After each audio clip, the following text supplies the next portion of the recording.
याच्या पुढे अजिबात चालणार नाहीये. कारण माझा प्रवासच एवढा झाला आहे की एवढ्या केसेस अंगावरती डोक्यावरती घेऊन मी एस्टॅब्लिश सगळ्या हे करून आमदार झालो. त्याच्यामुळे अशा कृती उतरू नका. खरंच अन्याय झाला तर त्याच्या बाजूने नक्की उभे राहा. पण चुकीच्या बाजू कोणाच्या ताईचा भाईचा साहेबांचा फोन येईल ते चालणार नाहीये. आणि म्हणून मी रोहा दत्तक घेतलंय ग्रामीण भागासहित शहर, जसं मुरुड मी दत्तक घेतलंय. आणि मुरुडचं दत्तक घेऊन खऱ्या अर्थाने एका मुरुड नगरपालिकेला 300 कोटीहून अधिक निधी दिलाय. आता पण हे पण माझे त्या खात्याचे मंत्री होते, रोहायला किती कोटी दिले मला माहित नाही, ते लोक तुम्ही हिसाब सांगा.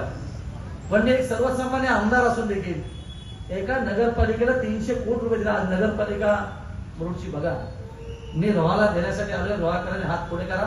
माझी द्यायची दानच निश्चित आहे, तुम्ही काळजी करू नका. आणि जे बोललो ते करणार. आणि म्हणून येणारी नगरपालिका तुमच्या माझ्यासाठी अतिशय महत्वाची आहे. आपसी लढाई तर आहेच, कारण हे घरानं खालचं करत आहे.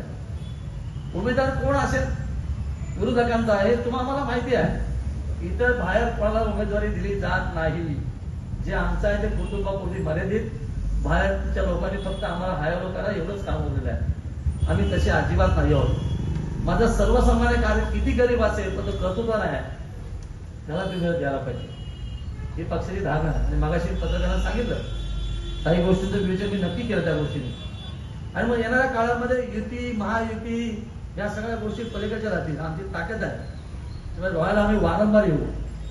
पुन्हा 8 दिवसांनी मोठे प्रवेश आहेत. आणि सगळ्यात मोठा प्रवेश आहे तुम्ही बघा की रोहायचे अनेक नेते आहेत जे त्यांना कंटाळून खरं सरळ चालत आपल्याकडे येत आहेत.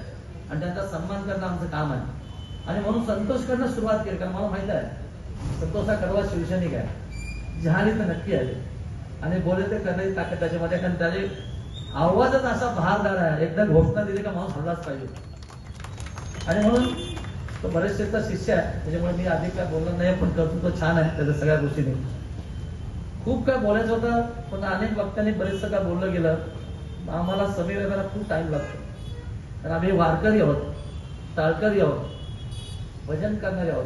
म्हणून समोर येताना खूप टाइम लागतो.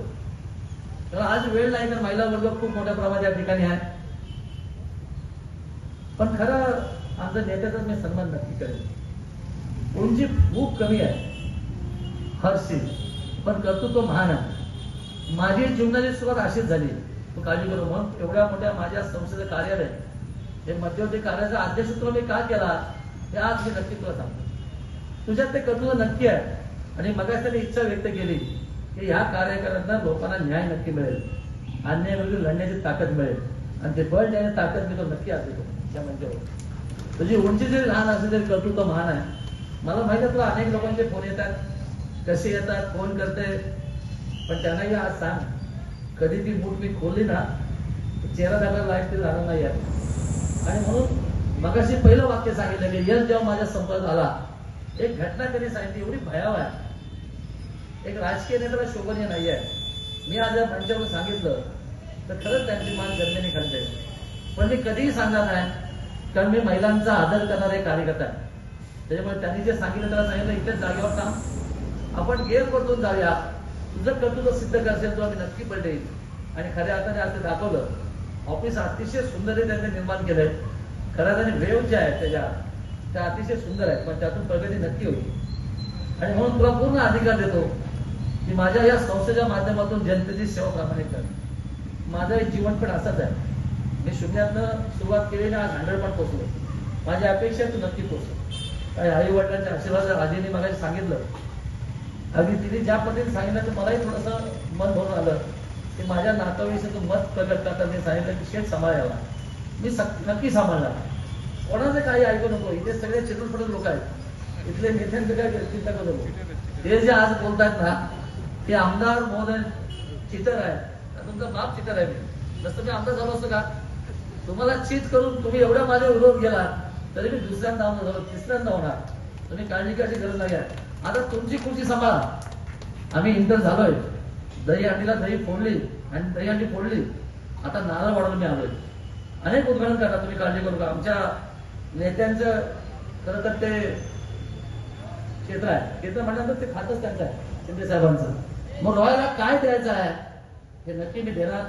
निवडणुकीमध्ये घोषणा करताना अंशता देखील कमी करणार नाही आहे. मग रोहाच्या जनतेने सज्ज व्हा. मी देण्यासाठी नक्की आलो. अनेक वर्ष अनेक वेळा त्या नेत्याने तुम्हाला फसवलंय. आम्ही तर तुम्हाला द्यायला आलोय. ते देण्यासाठी तुम्ही नक्की हात पुढे करा. आमचे नेते सगळे आहेत, त्या अतिशय सुंदर होते, आपल्याला मदत करतील. खरं तर खूप उशीर झालाय. हा मंच कोणाच्या आरोपपतीवर करायचा नाही आहे, पण याने केलेल्या कार्याला सलाम करण्याचा आजचा दिवस नक्की आहे. आणि मग ह्या कार्यालयातल्या रोहेकरांची, विशेषतः माझ्या जिल्ह्यातल्या जनतेची सेवा खऱ्या अर्थाने हर्ष करेल अशी अपेक्षा व्यक्त करतो. छोटेखानी खूप छान पद्धतीने कार्यक्रम आपण सज्ज केला. सगळ्यांची नावं घेत आहेत ना मंचावर, पण छोटेखानी खूप छान कार्यक्रम केला. त्याबद्दल खऱ्या अर्थाने आयोजकांना धन्यवाद देतो. आणि हर्ष सगळ्या टीम, जे सगळे पदाधिकारी आता आहेत, त्या सगळ्या टीमचं खरंच मनापासून अभिनंदन करतो. नियोजन, आयोजन, हारापासून सगळ्या गोष्टी अगदी एका भव्य सभेसारख्या तुम्ही नियोजन केल्याबद्दल खरंच मनापासून तुझं अभिनंदन करतो. आज खऱ्या अर्थाने या मंचावरून ज्या ज्या कार्यकर्त्यांनी, नेत्यांनी प्रवेश घेतलाय, खऱ्या अर्थाने भरतशेठच्या माध्यमातून आपल्याला दिलासा देतो, शिंदे साहेबांच्या माध्यमातून दिलासा देतो की खऱ्या अर्थाने आपला प्रगतीचा मार्ग आजपासून मोकळा झालाय. आम्ही तर सर्वसामान्यातली माणसं आहोत. कोणी असं बोलणार नाही की हा कोणतरी उद्योगपतीचा मुलगा आहे, माझे आमदार मुलगा आहे. अजिबात नाही आहे. शून्यातला प्रवास इथवरचा आलाय. तसाच प्रवास, हा प्रवास इथवरचा प्रवास तुमचा होईल अशी अपेक्षा व्यक्त करतो. पुन्हा एकदा दहावी देवाच्या चरणी नतमस्तक होतो आणि आपल्या सगळ्यांची रजा घेतो. जय हिंद, जय महाराष्ट्र. एबीपी माझा, उघडा डोळे बघा नीट.